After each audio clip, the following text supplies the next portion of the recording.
দর্শক, আসসালামু আলাইকুম। আশা করছি সবাই ভালো আছেন। আজকে আমার পাশে যে ভাইটি আছে, উনি কাতার প্রবাসী। দীর্ঘদিন যাবৎ একটি হতাশায় উনি ছিলেন। এই হতাশার নাম ছিল অ্যাজোস্পার্মিয়া। শুধু অ্যাজোস্পার্মিয়াই না, উনার যে প্রবলেম ছিল, অ্যাজোস্পার্মিয়ার পরে একটা অ্যাডভান্স ট্রিটমেন্ট আইভিএফ ট্রিটমেন্ট করে থাকে বর্তমান ইনফার্টিলিটি স্পেশালিস্ট। উনার আইভিএফ করার অবস্থাও ছিল না। কারণ উনার টেসা এবং পেসাতে রিপোর্ট 0 ছিল। টেসা-পেসাতে উনার শুক্রাণু পাওয়া যায়নি, নীল শুক্রাণু ছিল। ১ বার নয়, ২ বার নয়, ৪ বার বিভিন্ন হসপিটালে উনি ঘুরে বেড়াইছেন যে আইভিএফ নি করা যায়। টেসা-পেসাতে নি শুক্রাণু আসেনি, আইভিএফ করতে পারেনি। বাংলাদেশের স্বনামধন্য সকল হসপিটালগুলাতে যখন উনি ঘোরার পরে যখন উনি বুঝতে পারলেন উনার অ্যাজোস্পার্মিয়া, কিন্তু অ্যাজোস্পার্মিয়ার মধ্যেও উনার টেসা-পেসাতেও শূন্য। হতাশার চরম পর্যায়ে উনি দিনকাল যাচ্ছিল। সেই ক্ষেত্রে উনি আমার ফেসবুক পেজ এবং রিভিউ দেখার পরে উনি আমার এখানে আসেন। আসার পরে আমরা ওনার রিপোর্ট দেখি। রিপোর্ট দেখার পরে আমরা দেখলাম ওনার স্ক্রিনে আমরা সবগুলা রিপোর্ট দিব এবং উনি যতগুলা পরীক্ষা করেছেন, টেসা-পেসার অনেকগুলা রিপোর্ট আছে দিব আমরা এবং শুক্রাণুর রিপোর্টগুলো আমরা আপনাদের স্ক্রিনে ভাসবে, আজকের রিপোর্টটাও ভাসবে।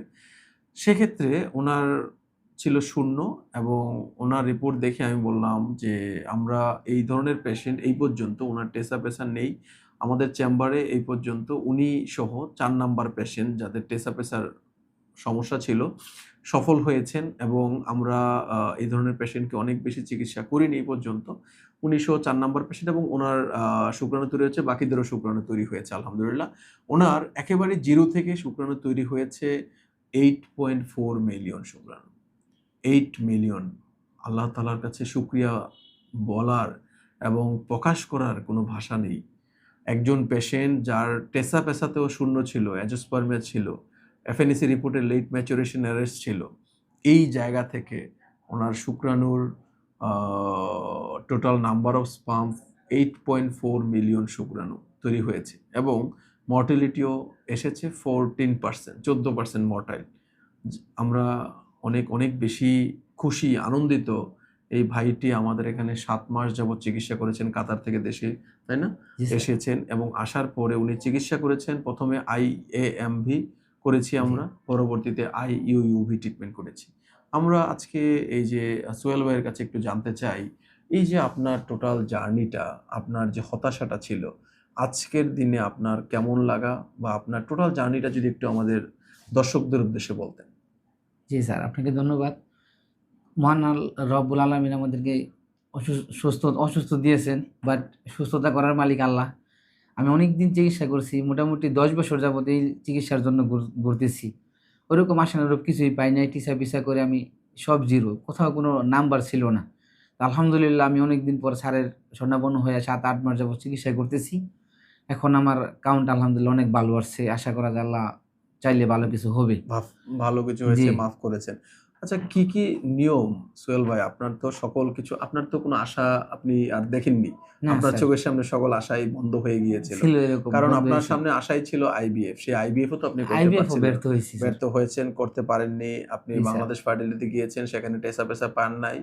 যেহেতু নীল ছিল, করতে পারেন নাই। করতে বাংলাদেশে পারি আরো কিছু রিনাউন্ড হসপিটালে গিয়েছিলেন, পান নাই। পাইনি। এখন যে আপনার শুক্রাণু 8.4 মিলিয়ন হয়েছে, আপনার এটা আল্লাহ তাআলার একটা অশেষ রহমত। রহমত চোখে দেখা যায়, এই যে এই রিপোর্ট দেখলেই জি। বুঝা যায় এবং আপনার শুক্রাণুর গতিবিধিও বেড়েছে। ০ থেকে ০ই ছিল 14%। আপনি কি নিয়ম মেনে চলেছিলেন? আমার দর্শকদের উদ্দেশ্যে বা আমার অনেক পেশেন্ট আমাকে ফলো করে, যারা আপনার এই কেসটা দেখার পরে অনেক আগ্রহ সহকারে আপনার এই কথাগুলা শুনবেন। একটু শুনি আপনি কি রুটিন মেনে চলেছিলেন? স্যার আমি আপনার রুটিন মেনে চলছি। আপনার কথা শুনে আমি চিকিৎসায় শরণাপন্ন হইছি। আমি কোনোভাবে হতাশা হই নাই। আশা আচ্ছা, করছি আল্লাহ দিবে। হ্যাঁ, আপনি আমাকে যে নিয়মকানুন বলেছেন, আপনি ওষুধ-টষুধ যা দিয়েছেন ওষুধ ঠিকমতো খেয়েছি। হ্যাঁ, আপনাকে বলেছিলেন ডেইলি ১ ঘন্টা হাঁটার জন্য। হ্যাঁ, শারীরিক ব্যায়ামের জন্য, হাঁটার জন্য। তা করেছি। হ্যাঁ। তার উপরে স্যার এক্সট্রা একটা ব্যায়ামও দিয়েছিলাম। এক্সট্রা ব্যায়াম দিয়েছেন ১ ঘন্টার জন্য। ১ ঘন্টার জন্য। এটা করেছিলেন। জি, খাবার-দাবারের জন্য কিছু জিনিস মানা করেছিলেন। হ্যাঁ, ওগুলো মেনে চলেছি মেনে আলহামদুলিল্লাহ। চলেছেন।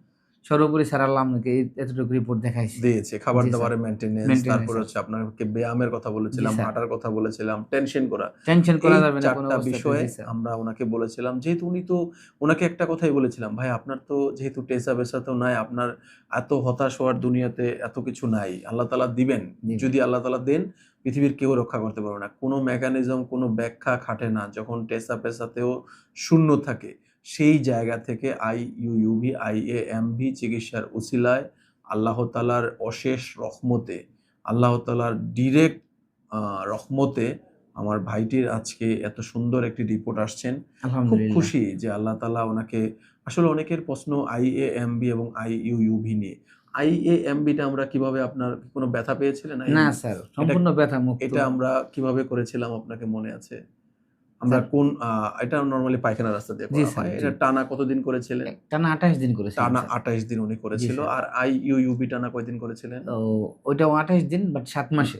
মাসে ৪ না দিন। ২৮ দিন মাসে ৪ দিন। জি। প্রতি মাসে ৪ প্রতি দিন মাসে ৪ দিন করে ৭ মাস। আ ৬ মাস আমরা করেছিলাম না ৭ মাস ৭ মাস করেছিলাম। করেছি স্যার। ৭ মাস করেছিলাম। তাহলে 7 মাসে মিলে ৪ ৭ ২৮ দিন ২৮ দিন, করেছিল। জি স্যার। আর IAMB টা আমরা টানা ২৮ দিন ২৮ করি দিন করেছিলাম যাদের স্যার। টেসা-পেসাতে 0 থাকে। সো আমরা আ হতাশ না হই। আসলে এই ভাইকে দেখে যেটা মনে হয় যে হতাশার কোনো প্রয়োজন নেই এবং হতাশ হয়ে কি হবে? দুনিয়াতে হতাশ আমরা দুনিয়াতে এসেছি এবং আমাদের আ হতাশ হতেই হয় কিছু, কিছু বিষয়ে। বাট এই ধরনের সমস্যা থাকলে আমরা অনেক বেশি হতাশ না হয়ে আল্লাহ তাআলার রহমতের প্রতি আমাদের আশা রেখে এবং আল্লাহ তাআলার কাছে চাইতে হবে বারবার। আমার ভাইটি বললেন যে, "স্যার আমি বারবার আমি ৫ ওয়াক্ত নামাজ পড়েছি, আল্লাহর কাছে কান্নাকাটি করেছি, দোয়া করেছি, যা বলেছেন তা মেনে চলেছি, চিকিৎসা ঠিকমতো করেছি।" এবং উনি হয়তোবা এই মাসে চলে যাবেন দেশের বাইরে, তাই না? জি, কাতার চলে যাবেন। কাতারে চলে কারণ যাব। উনার যে রিপোর্ট আছে ৮ মিলিয়ন শুক্রাণু তৈরি হয়েছে, ৮.৫ মিলিয়ন। সেখান থেকে হয়তোবা আমাদের ১৫-১৬ মিলিয়ন লাগবে। সেখানে যেতে হয়তোবা আর ২ মাস বা ৩ মাস সময় লাগবে। আমরা উনাকে বলেছি ৩ মাস পরে উনি আবার দেশে আসবেন। আসার পরে আশা করছি তখন আমরা কনসিভ এর ওষুধ দেব। আমার এই ভাইটি এই জায়গায় আসাতে আমি ব্যক্তিগতভাবে অনেক, অনেক বেশি আনন্দিত। কারণ এই ধরনের পেশেন্ট আমার এখানে চেম্বারে আমরা অনেক বেশি ডিল করি নাই। এই পর্যন্ত উনি ৪ নাম্বার পেশেন্ট, সফলতার পেশেন্ট। উনাকে আমরা এই পেশেন্ট হিসেবে আমরা আল্লাহ তাআলা কবুল করেছেন। অ্যাজিওস্পার্মিয়া ছিল, কমপ্লিট অ্যাজিওস্পার্মিয়া ছিল। সেই জায়গা থেকে উনার এখন আ অলিগো-অ্যাসথেনোজোস্পার্মিয়া। দোয়া করবেন সবাই আমার এই ভাইটির জন্য যেন বাকি সময়টা খুব সুন্দর, সুস্থভাবে চলে যায়। আজকের এই রিভিউটি করার উদ্দেশ্য হচ্ছে আমাদের মধ্যে সচেতনতা দরকার এবং সচেতনতা তৈরি করা দরকার। হতাশা খুব একটা হওয়া মানুষের যাবে। জীবনে হতাশ হলে কোনো রেজাল্ট আসে না। হতাশা থেকে মানুষের ডিপ্রেশন, হতাশা এটা মানুষকে অনেক বেশি ক্লান্ত করে ফেলে। মানুষের ব্রেইনকে ঠান্ডা রাখতে হবে। আপনার ব্রেইনকে যদি আপনি ঠান্ডা না রাখেন, আপনার শরীরের হরমোনাল যে মেকানিজম গুলা, এগুলা কোনটাই ঠিক থাকবে না। হরমোনাল মেকানিজম গুলা যদি abnormalities শো করে, আপনার বডির ফাংশন গুলা ঠিকমতো চলবে না। যার কারণে আপনার এই রিপোর্ট গুলা ভালো হওয়ার কোনো সুযোগ থাকে না। সো এইজন্য আমরা বলব আপনারা আ এই ধরনের সমস্যা নিয়ে আপনারা আ চেষ্টা করবেন এবং চেষ্টা থেকে আপনারা আল্লাহ তাআলা যদি রহম করেন, আল্লাহ তাআলা উনার মতো একটা ভালো নিউজ আপনারা পেতে পারেন। আমাদের এখানে অ্যাজিওস্পার্মিয়ার প্রচুর সফলতা পেয়েছি। কিন্তু টেসা-পেসাতেও নীল এ ধরনের রোগী আমরা খুব কম করি। কারণ এই ধরনের রোগীদেরকে যখন বলে দেয় এই ধরনের রোগীদেরকে যখন আমরা বলে দেই যে আ আ এই ধরনের রোগীরা যখন আমার চেম্বারে আসেন, তখন আমরা বলি চেষ্টা করবেন এবং চেষ্টা করার মাধ্যমে উনাদের রিপোর্টটা নরমাল হয়। ভালো থাকবেন সবাই। আসসালামু আলাইকুম।